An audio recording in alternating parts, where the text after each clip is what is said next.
It was all the truck's fault. I had nothing to do with the failure of the night.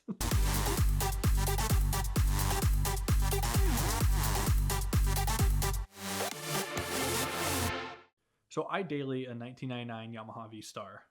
It's an 1100. It's big enough to carry me around, which is a lot. There's a lot of me. So I was getting off of work. I get off of work at right around midnight. And I get a text from this girl, and I go up, driving north about half an hour, and we go on a date. So we go on a date, and on my way back, I'm rolling out of her apartment complex.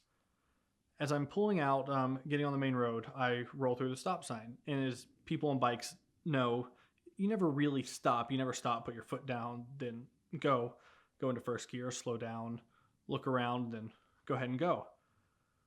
So I do that, go ahead and get going. And all of a sudden I see blue lights behind me. And, I don't have a problem with cops. I stop and I'm perfectly nice to the guy. Nothing but respectful the whole time. He asked me what I'm doing, and I said I had a friend in need, and he's like, "Oh, okay, were you DDing?" And I'm like, "Yeah, I was the designated driver. Just went with it." And so he comes back, takes my license, makes sure there's insurance on the bike, obviously, and then he comes back and he's like, "Well, I'm issuing you a citation for failing to stop." And I have a perfectly clean driving record, no tickets, no accidents, anything. When he gave me the ticket for that at 3 a.m. in the middle of nowhere, the rage just started building. I saw red. I've never gotten mad at a cop before, ever. I told him, I respect you, I respect your job, but what you're doing right now, I don't respect. You're acting as nothing more than a glorified meter maid out here collecting revenue. And needless to say, when you tell a cop that, he doesn't like it. So we have words for about 5-6 minutes, just sitting there talking, telling him, I kept telling him he needs to focus on preventing real crime, like rape and like DUIs and breaking and entering, stuff like that has real consequences. Not sitting out waiting for somebody to roll through a stop sign and then come and give him a ticket for it. I'm not mentioning the officer's name or the city, simply because this is still ongoing and I'm fighting the ticket. This was the closest I've ever been to being arrested. So after we have words, I'm putting on my helmet. I put my headphones back in, which is a crime in itself. I'm not supposed to drive with headphones in. So put the headphones in and put my helmet on. And as he's walking away, I tell him, you know what? You can go yourself. And the next thing I know, I am in handcuffs against the front of his car. And so I tell him, at this point, I figure I'm going all in. Like, I'm going to be a smart ass no matter what. I tell him, look, you're being a lot like the judge. So do I call you your honor? Because if you are, you're like the judge, jury, and executioner at this point. And so I asked him, well, your honor, why am I getting arrested? He told me, well, you told me to go yourself. And at that moment, a smile, a grin, ear to ear. And I told him, well, sir, there's a song by Corey Smith. It's called the Popo. And in the lead up to the song, he mentions that it's not illegal to say to a cop. It's only illegal if you're threatening them. So I, pretty much quote verbatim, sir, it's not illegal to say to a cop. It's only illegal if you're threatening. And I wasn't threatening. I was simply suggesting an activity I thought you might like to partake in. And from there, he gets a little bit more mad. And I tell him, look, I have nothing but time. You can arrest me. I'm not going to complain. I'm going to go with it. But if you do arrest me, there's going to be consequences. I'm going to, file some sort of lawsuit, whether it's a wrongful arrest or something along those lines. I'm not a lawyer. I dropped out of college after a semester. I'm not any sort of lawyer, but I can hire one.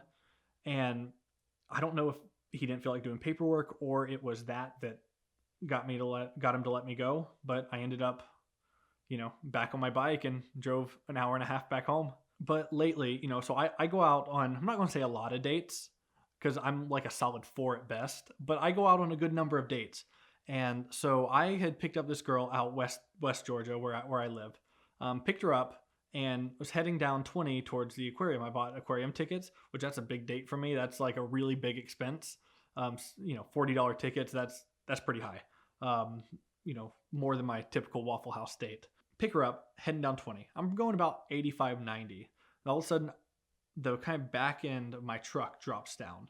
And I was like, do I have a flat? That's the first thing that went through my mind. Flat. Kind of look in the rear view. All of a sudden I see the tire fly past me. And I'm like, no, this isn't a flat. This is something else. So I look at my rear view, look at my side mirror. There's sparks just flying behind me. The tire's going into almost the other lane. It stops in the median, but it just bounces past me, and she's screaming, just, I mean, completely just going berserk. I'm like, calm down.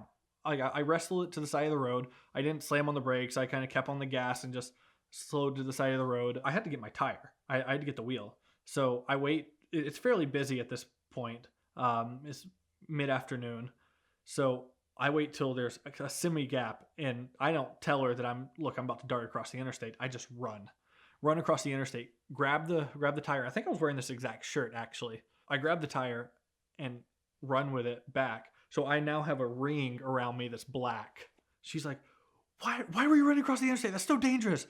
Just nagging, which is fine. I can understand it from her point of view, but it's a first date. I don't really want to hear it. I'm more worried about my truck at that point. I get the tire back, and I've already bought tickets to the aquarium at this point. We're going. So me working for a roadside assistance company at the time, I call my boss. I'm like, hey, I'm on 20. Do we have anybody available? Can they come pick me up? He's like, yeah, I'm in a truck. I'll come and pick you up. Are you? And I'm like, well, I'm not going to be with the car. I'm on a date and we're going to the aquarium. He's like, cool, leave the keys in the ignition.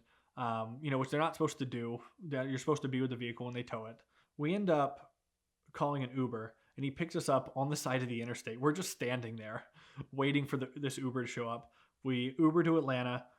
It's like a $50 Uber. So I'm really far into the state at this point. I'm in the hole. And then we go to the aquarium, have a good time, go to Olive Garden on the way back, because if I'm going all in. And on the way back, kiss her goodnight, drop her off at the house. Needless to say, there was not a second date. The tire coming off of my 2000 Silverado with 335,000 miles, it really kind of ruined the romance of the night. It was all the truck's fault. I had nothing to do with the failure of the night. Have you ever been cock-blocked by your own truck? I did the brakes about a month earlier. It had to be I didn't tighten them down all the way. I don't know. Maybe the rest of them were fine. Maybe I just forgot. I really don't know. But if it was my fault, it's fine. It ended up bending the rear axle. So I went ahead and got a donor axle, threw that in. And while I was at it, since I have the tire off, I went ahead and did the brakes, the rotors, and then did the front ones as well. And then went ahead and replaced the front wheel bearings, because it has 335,000 miles. Never done it before. Original wheel bearings. And hey, I drove her here today, just leaking a little diff fluid. Are you looking to buy your dream car? Premier Financial Services offers the flexibility of financing with the tax benefits of leasing. The PFS Simple Lease offers quick approvals and easy termination when you are ready for the next car. Visit our website and follow us for more.